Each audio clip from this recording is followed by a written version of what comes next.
할렐루야. 오늘은 모세의 노래와 어린 양의 노래, 이렇게 제목을 정하고 함께 은혜 나누기를 원합니다.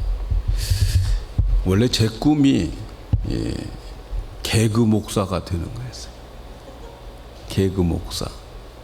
그래서 제가 중학교 2학년 때 부흥회를 지난주에 하셨는데, 그 목사님이 얼마나 말씀을 정말 꿀송이처럼 달게 전하시더라고요.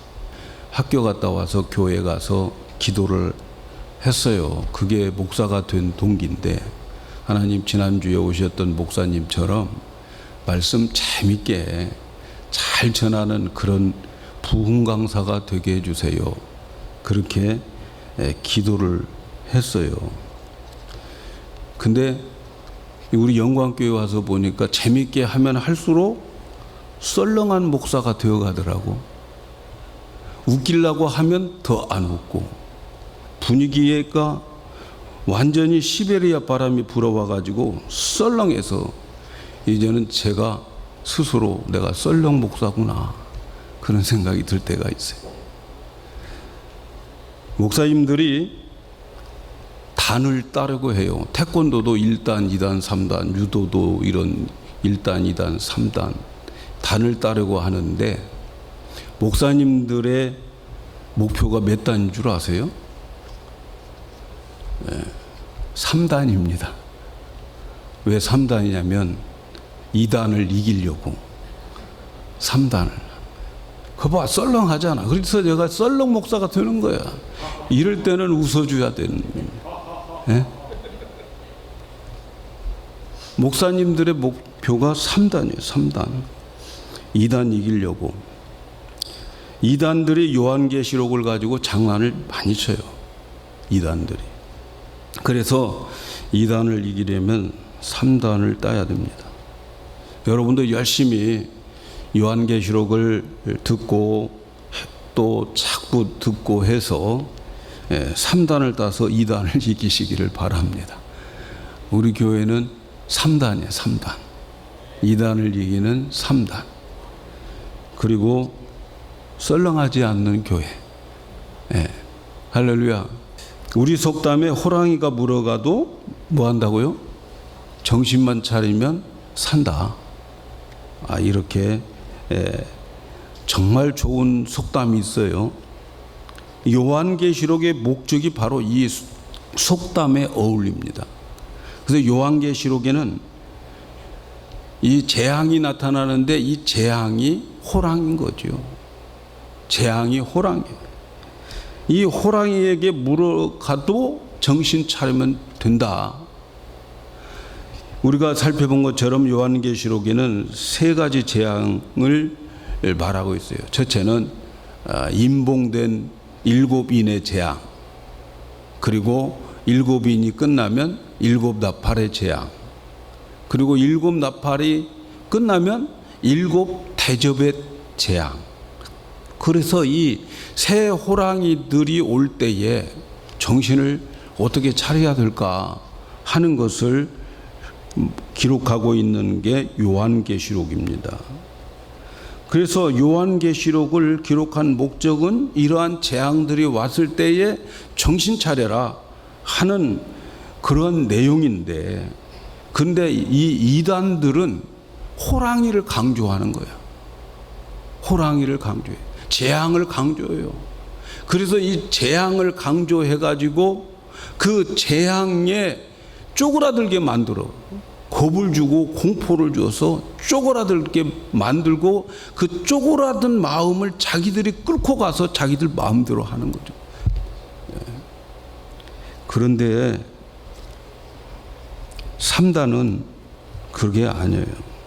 호랑이가 물어갈 때에 정신을 차리는 곳에 초점을 맞추는 게 3단인 거죠. 3단.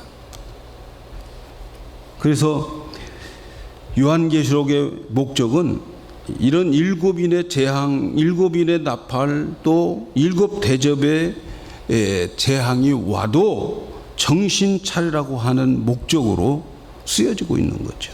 이 세상은 반드시 이러한 호랑이들이 올 것인데, 그 재앙에서 살아남는 길을 제시해주고 있는 것이 요한계시록인 거죠. 정말 이 세상을 살아가는 매뉴얼이에요. 매뉴얼. 재앙 가운데 정신 차리게 하는 책 요한계시록이죠. 우리는 지금까지 7인의 재앙과 7 나팔의 재앙을 살펴보았어요. 그래서 무서운 전쟁, 막 무서운 기근, 전염병, 교회 핍박, 땅의 3분의 1, 하늘의 3분의 1들이 초토화되어지는 그런 것들 살펴보았어요. 그런데 이러한 7인의 재앙, 7 나팔의 재앙은 이제부터 나타날 마지막 7 대접의 전초전이라고 하는 것을 알아야 돼요. 이러한 7인의 재앙이나 7 나팔의 재앙이 왔을 때는 고난을 당하는 자들도 있고 또 그때에 죽는 사람들도 있지만 그러나 그 문제가 안 된다는 거예요. 왜냐하면 이러한 사람들에게는 마지막 추수 때에 이런 7 대접의 재앙이 왔을 때는 이미 그 사람들은 하늘의 성에, 하늘의 곡식 알곡 창고에 이미 들어가 버려 있기 때문에 별로 그렇게 두려운 게 아니에요. 그래서 7 대접의 인을 곡식들, 알곡들은 경험을 못합니다. 할렐루야. 그러니까 저와 여러분들은 지금부터 있을 7 대접은 우리와 상관없는 그러한 재앙이에요. 왜 그런 줄 아세요? 이미 우리는 그때는 다 죽어서 우리는 그때 천국의 알곡 창고에 다 잠겨져 있기 때문에 그러는 거죠. 우리는 7 대접의 재앙 경험 못합니다. 믿으시기 바랍니다. 믿으시기 바랍니다. 그래서 요한계시록의 목표는 참 알곡이 되는 거예요. 참 알곡이 되어서 창고에 들어가면 끝나는 거죠. 그래서 재앙을 무서워하지 말고 떨지 말고 뭐가 되라고? 알곡 되라는 거죠. 알곡 되면 끝나는 거예요. 재앙 와도 알곡 되면 끝나는 거죠. 이것이 요한계시록을 기록한 목적이죠.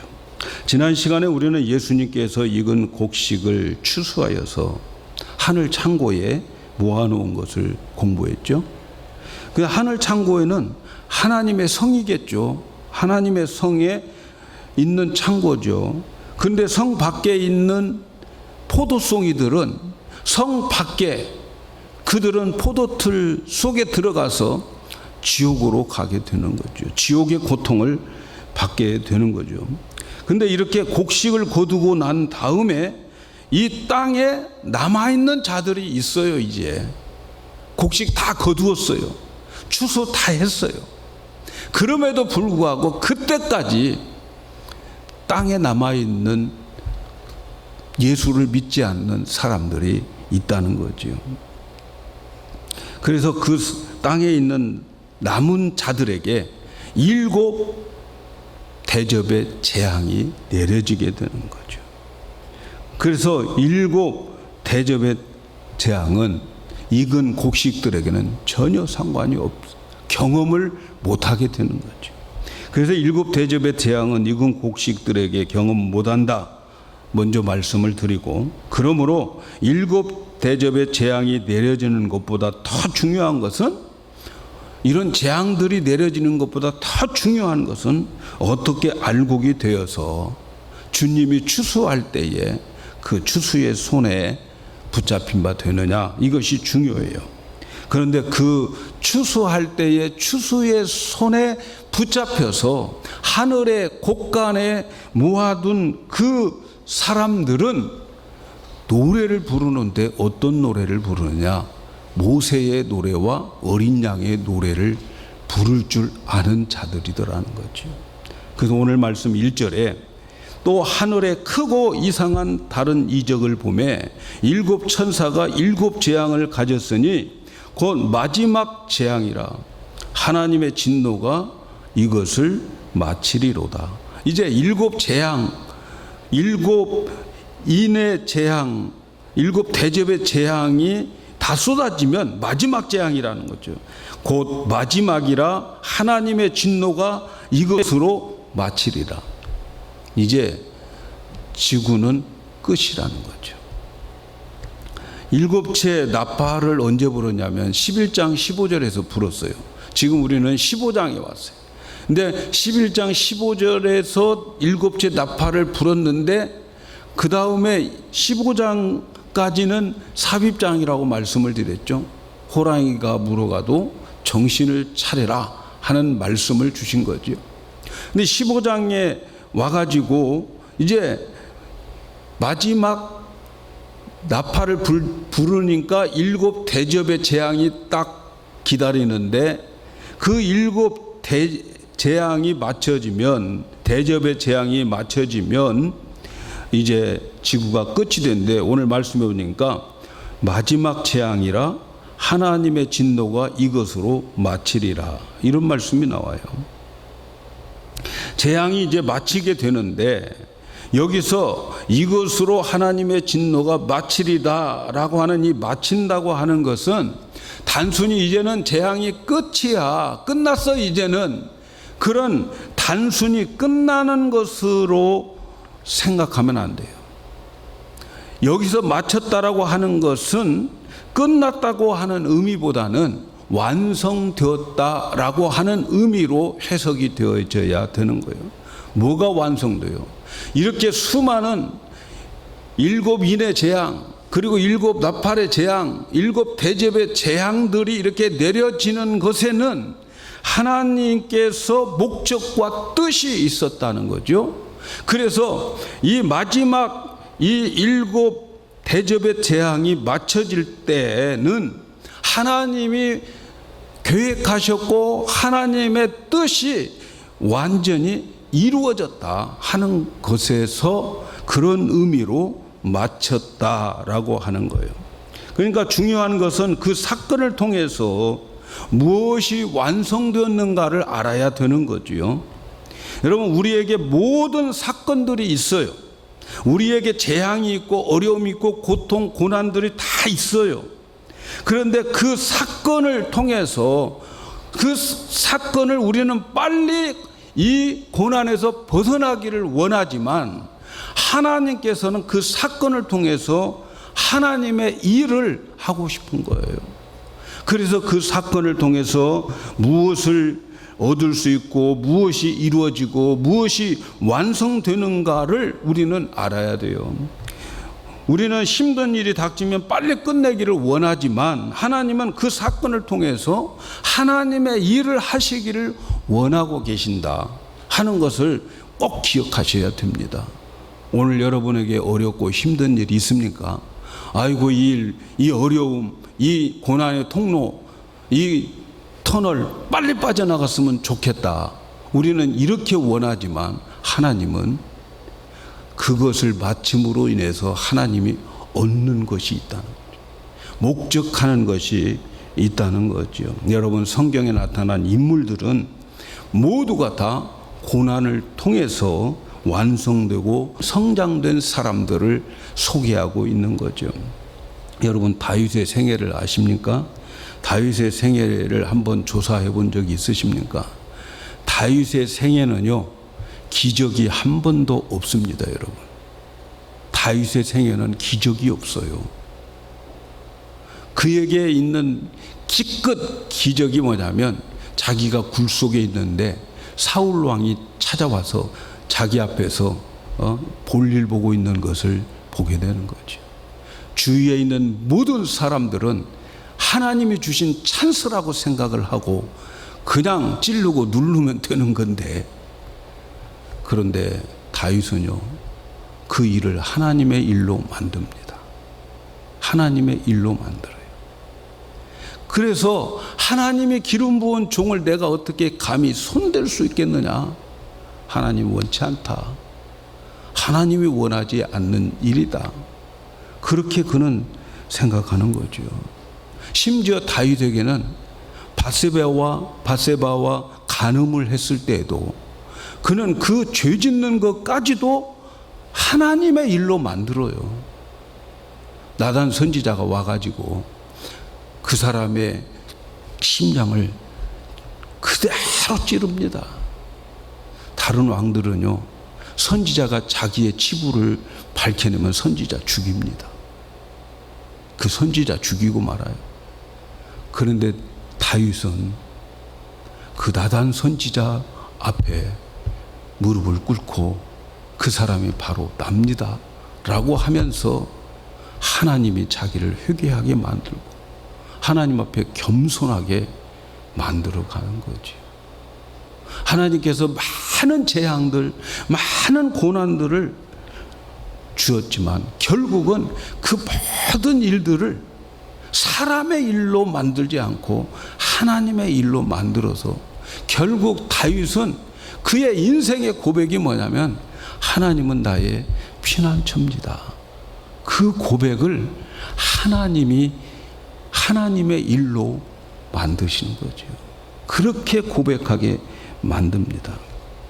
하나님의 1절의 진노의 재앙이 마쳤다고 하는 것은 이 세상을 향한 하나님의 일과 뜻과 목적이 다 이루었다는 거죠. 그동안 모든 재앙이 내려졌지만 그 재앙을 통해서 하나님은 일을 진행하고 계셨다 하는 것이죠.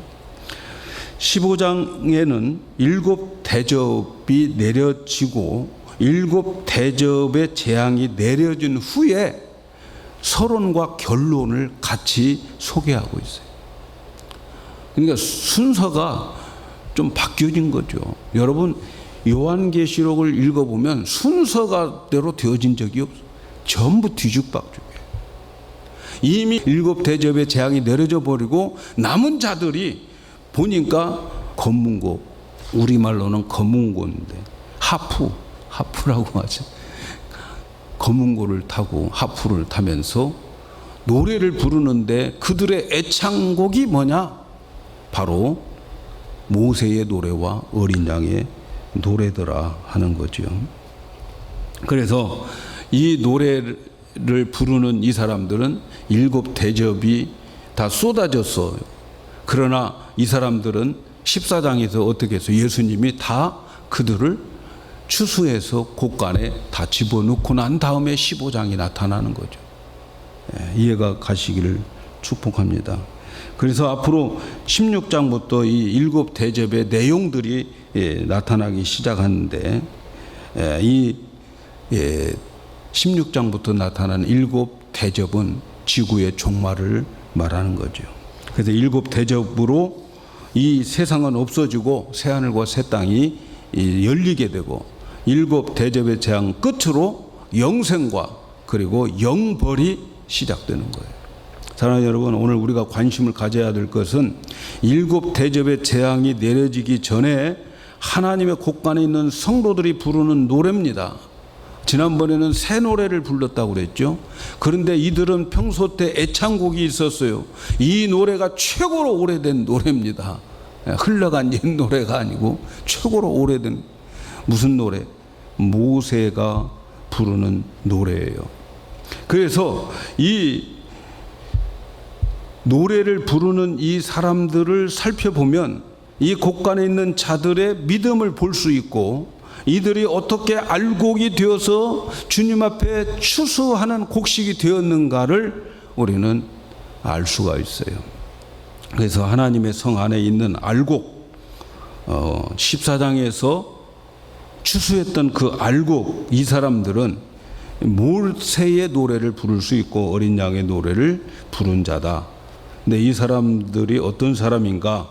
2절에 이렇게 말씀합니다. 또 내가 보니 불이 섞인 유리바다 같은 것이 있고 짐승과 그 우상과 그의 이름으로 수를 이기고 그 이름의 수를 이기고 벗어난 자들이 유리바닷가에 서서 하나님의 검문고를 가지고 하나님의 종 모세의 노래 어린 양의 노래를 불러가로되 주 하나님 곧 전능하신 이여 하시는 일이 크고 기이하도다. 만군의 왕이시여 주의 길이 의롭고 참되도다. 주여 누가 이 주의 이름을 두려워하지 아니하며 영화롭게 하지 아니하오리까. 오직 주만 거룩하나이다. 주의 의로우신 일이 나타났음에 만국이 와서 주께 경배하리라. 이 말씀은 마지막 7 대접의 심판의 결과가 어떤가를 여기서 공개하고 있죠. 자, 이 말씀에서 곳간에 있는 자들이 어떤 자들인가? 2절에 보니까 짐승에게 이긴 자들이요. 짐승. 우리가 앞에서 봤죠. 땅에서 올라온 짐승, 바다에서 올라온 짐승에게 사탄이 권세를 주어가지고 교회를 핍박하고 성도를 핍박하는 그 짐승에게 이겼다는 거죠. 그리고 우상을 이긴 성도요. 이 세상에 하나님보다 더 우리를 유혹하는 것들이 수두룩하지요. 오늘날의 가장 큰 이 우상은 만몬신입니다. 재물, 물질입니다. 물질. 이것을 이겼어요. 그리고 그 이름의 수를 이기고 벗어난 자들. 그 이름이 누구예요? 짐승의 이름. 짐승의 이름의 숫자가 뭐예요? 666이라는 거죠. 666. 이 666을 이긴 성도들이 바로 이 모세의 노래를 즐겨 부른 자들이에요. 그래서 이들은 짐승을 이기는데 그 짐승은 적그리스도죠. 오늘 또 예수 믿는 사람들, 교회를 핍박하는 사람들을 못 살게 하는 적그리스도들이 수두룩하고 땅에서 올라온 거짓 선지자들이 얼마나 많은지 몰라요. 우상은 하나님 아닌 다른 것 섬기는 자. 자, 그들이 짐승표를 받았다 하는 거 뭐예요? 다시 한번 말씀드리면 666이라고 하는 그 표를 받는 게 무엇인가? 그때 당시에는 로마 황제가 자기를 신으로 섬기도록 온 나라, 온 지방에다가 신전을 지어놓고 자기 신상에 절을 하게 만든 거죠. 구약에도 그런 일들이 있었지 않아요? 그래서 신상에게 절을 하게 되면 신상에 나가서 헌금도 해야 되는 거예요. 그래서 신상과 은행과 조합이 다 연결되어 있는 거예요.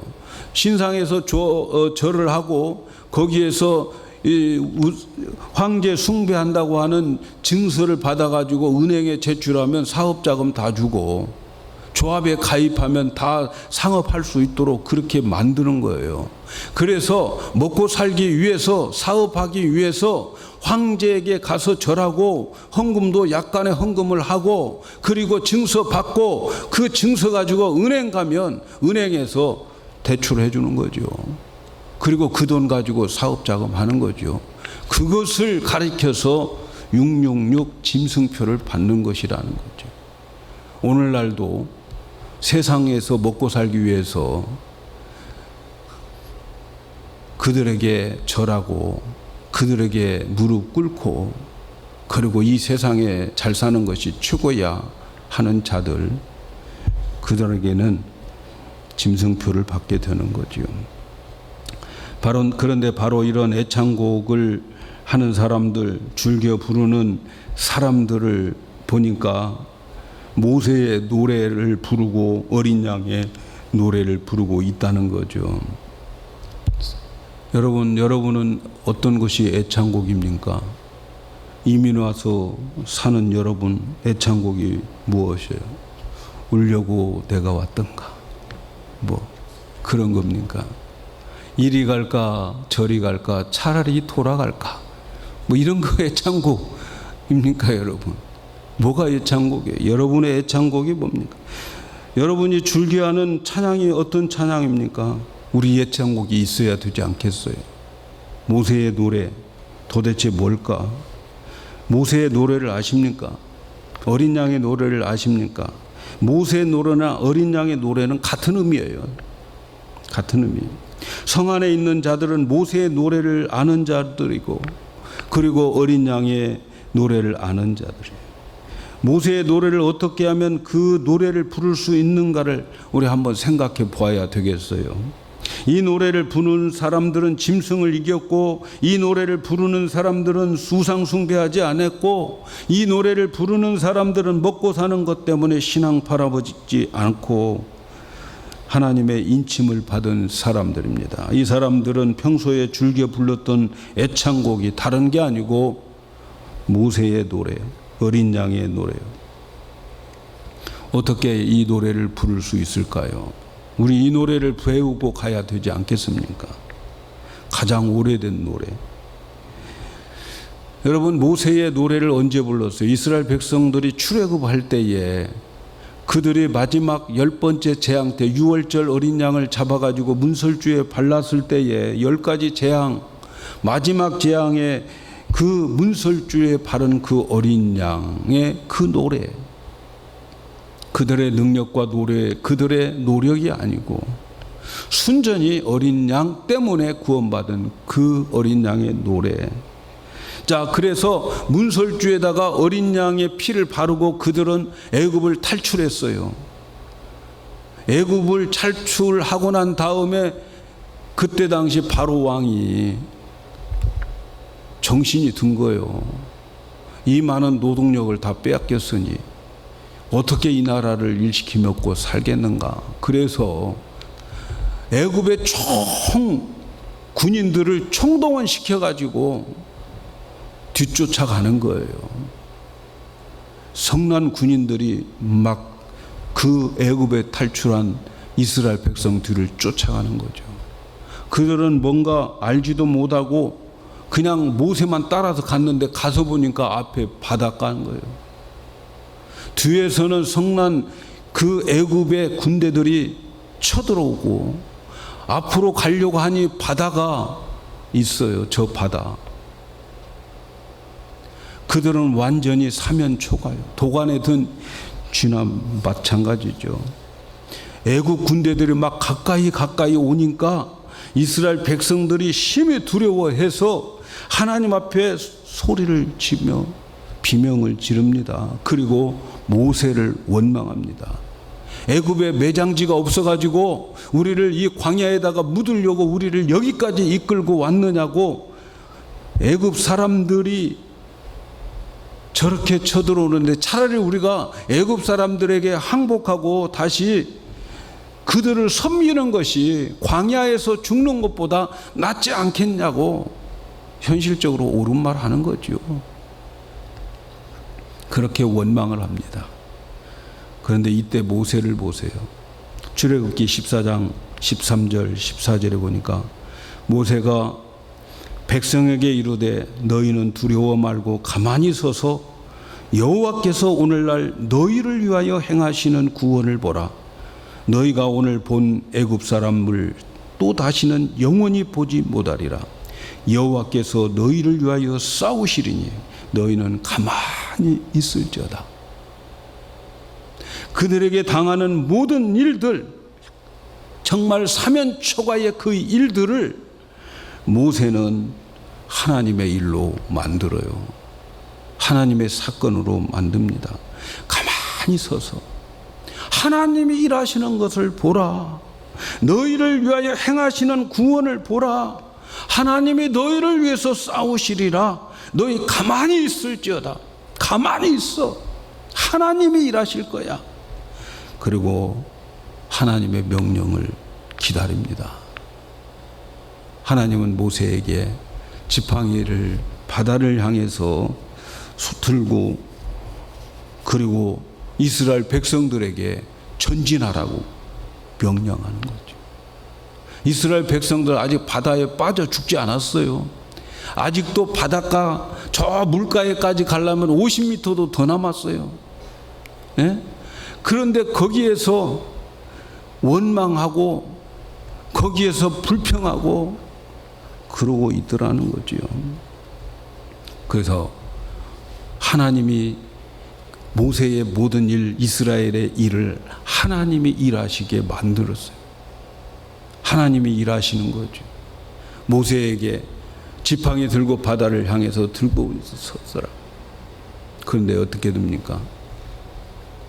바다가 갈라지고 바닷속에 고속도로가 숨겨져 있었어요. 마른 땅이었어요.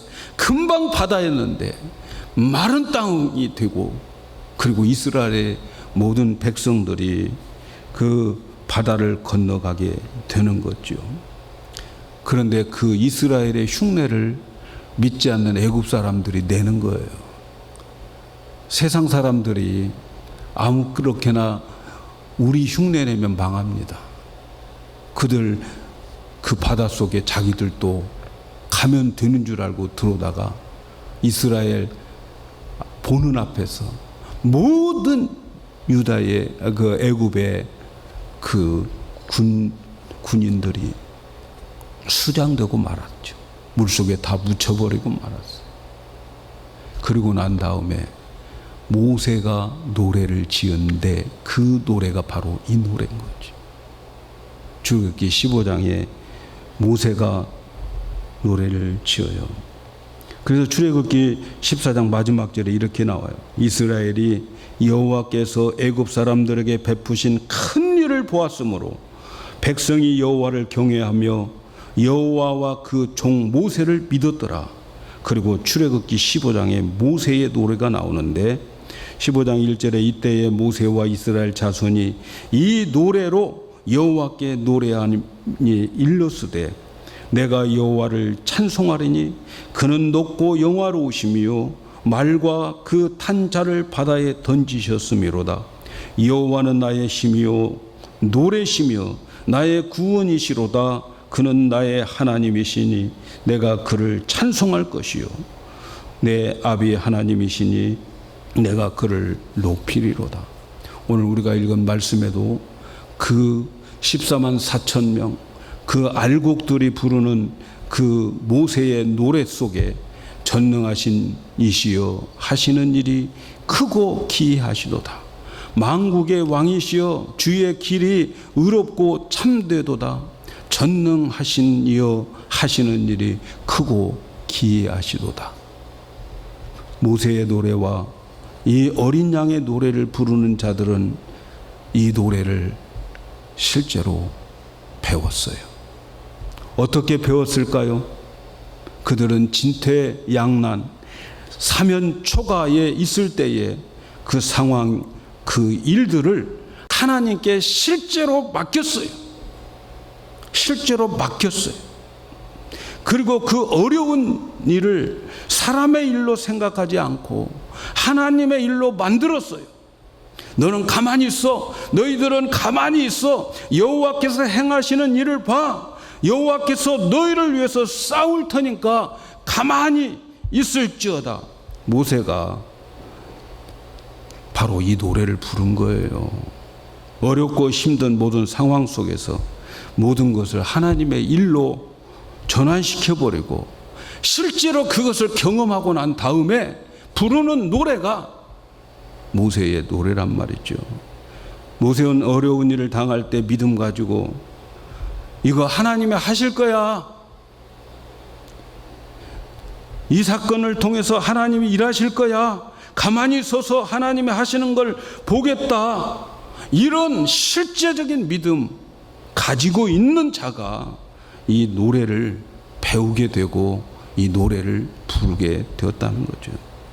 우리 앞에 어떤 어려운 일이 있을 때에, 깊은 웅덩이와 수렁에 있을 때에, 그래서 발부둥 치다가 원망도 하고 발부둥도 치고 그러다 보니까 지내놓고 보니까 하나님이 도와주셨네. 이게 아니란 말이죠.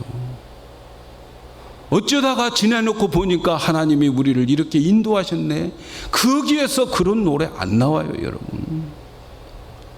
이스라엘 백성들 진퇴양난에 놓여 있을 때에 이 백성들 모습 보세요. 오두방정 다 떨고 있잖아요.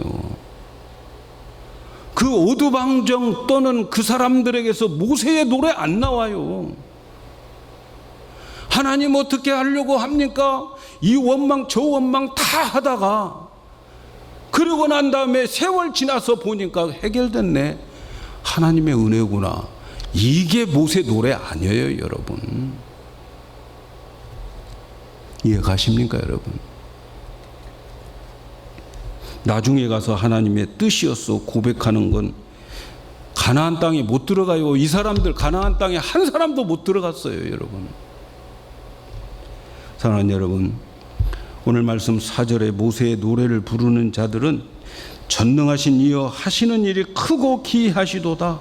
만국의 왕이시여 주의 길을 그 길은 의롭고 참되도다라고 고백합니다. 어렵고 힘든 수렁 속에 있어도 하나님께 맡겨버리고 하나님이 죽이 되든 밥이 되든 하나님 마음대로 하세요. 그러고 난 다음에 내가 할 수 있는 것 다 내려놓고 하나님 앞에 하나님 알아서 하세요. 내 자식 죽나 하나님 자식 죽지. 이런 배짱을 가지고 내어 놓았을 때에 거기에 모세의 노래가 나오는 거예요. 두 짐승들이 앞으로 막 교회를 핍박하고 우리의 믿음을 넘어뜨리려고 할 것입니다. 그때에 우리는 전능하신 하나님을 이 참 곡식들은 믿었어요. 하나님이 아시겠지. 하나님이 알아서 하겠지. 내가 죽어도 하나님이 할 일이야. 목숨 걸고 믿음 지키고 죽기까지 한 사람들. 그래서 하나님이 자기를 예수님을 통해서 추수하게 만들어서 그 하늘의 곳간에 나를 데리고 온 그 자체가 하나님의 능력이라는 거죠. 그래서 노래를 부르는 거예요. 가만히 서서 여호와께서 너희를 위하여 행하시는 구원을 보라. 우리 구원도 마찬가지예요. 할 것 없어요. 하나님만 바라봐요. 하나님, 정말 하나님이 나를 택해서 나를 구원의 반열에 참여시켜 주신 거 하나님이 하셨어요. 그러나 하나님이 나를 택하지 않았고 내가 지옥에 가도 나 할 수 없어요. 그런 배짱을 가지고 하나님 모든 것이 하나님이 하시고 하나님의 일로 만들어야 되는 거죠. 사람의 일을 하나님의 일로 전환시키는 자들에게 가르쳐준 노래가 모세의 노래입니다. 우리는 우리의 모든 사건을 하나님의 일로 전환시키는 성도가 되어야 되겠습니다. 하나님의 일이라고 하는 것 여러분 기억하십시오. 다윗도 그렇고 모세도 그렇고 하나님의 위대한 사람들은 하나님의 일을 했어요. 여러분 다윗이 한때는 자기가 하나님 일을 하려고 했어요. 내가 성전 지어서 우리 하나님 모실 거야. 하나님 일을 자기가 하겠다는 거예요. 여러분 기억해야 됩니다. 하나님의 일이란 하나님이 나를 통해서 일하는 것이 하나님의 일입니다. 믿습니까? 하나님이 나를 통해서 하나님의 목적과 뜻을 이루는 것이 하나님의 일이에요. 내가 하나님을 위해서 무엇을 하겠다, 그건 사람의 일인 거죠. 하나님께서 그 많은 고난과 그 많은 역경을 우리에게 주시는 것은 내 일을 하기 위해서가 아니고 하나님의 일을 하기 위해서 그 모든 것들을 허락해 주심을 믿으셔야죠. 그 사람이 모세의 노래를 할 수 있습니다. 다윗의 인생의 위대한 것은 정말 자기의 것을 자기의 일로 삼지 않고 하나님이 나를 위해서 어떤 일을 하실까? 그래서 저도 오늘 기도하면서 하나님, 나를 통해서 오늘 하나님의 일을 해주세요. 오늘 성도들에게 향한 하나님의 일, 이 일을 해주세요. 설교하게 하지 말고 하나님의 일을 하세요. 그래서 다윗은 성전 짓는 거 포기했습니다. 하나님이 일로 만들었어요. 그 하나님이 솔로몬을 통해서 하나님이 성전을 짓게 만드는 것이죠. 근데 이걸 믿어야 돼요. 오늘 이 사람들이 모세의 노래를 할 때에 전능하신 이여, 이 일은 크고 기이하고 옳은 일입니다. 여러분, 하나님이 나를 위해서 어떠한 환경을 만들어 놓아도 옳은 일입니다. 기이한 일입니다. 여러분, 이것을 믿으셔야 모세의 노래가 나오는 거예요. 모세의 노래는 이렇게 어렵고 힘든 상황 속에서 하나님을 믿음으로 맡기고 하나님이 하시는 일을 직접 경험한 자들입니다. 어쩌다가 세월 지나서 보니까 하나님이 해주신 내가 아니고 어렵고 힘들 때 하나님께 맡겨버리고 하나님이 어떻게 하시는가 보자. 가만히 서서 하나님 하시는 거 보자. 바로 그때 맡기는 자들의 노래지. 세월 지나서 보니까 다 하나님이 해주셨구나. 그 노래가 아니라는 것을 꼭 기억하시기를 바랍니다. 우리에게 모든 사건, 이 모든 것을 사랑하는 여러분, 하나님의 일로 만드는 그런 일들을 우리 해야 되겠습니다. 하나님이 일하시는 것을 구경하고 하나님이 일하시는 것에 만족하고 하나님이 깊은 수렁 속에서 내가 살려주어도 감사하고 거기에서 죽어도 감사할 수 있는 그러한 믿음을 가진 자들이 부른 노래가 모세의 노래고 어린 양의 노래입니다. 어렵고 힘들 때 우두방정 떨지 말고 우리 모세처럼 믿음 달라고 우리 함께 기도하십시다. 세상의 적그리스도와 짐승표를 가지고 교회를 공격해도 겁먹지 말고 죽을 각오를 하고 하나님의 능력, 내가 죽어도 하나님이 오르신 일이니까 끝까지 믿고 그 믿음 달라고 우리 부족하잖아요.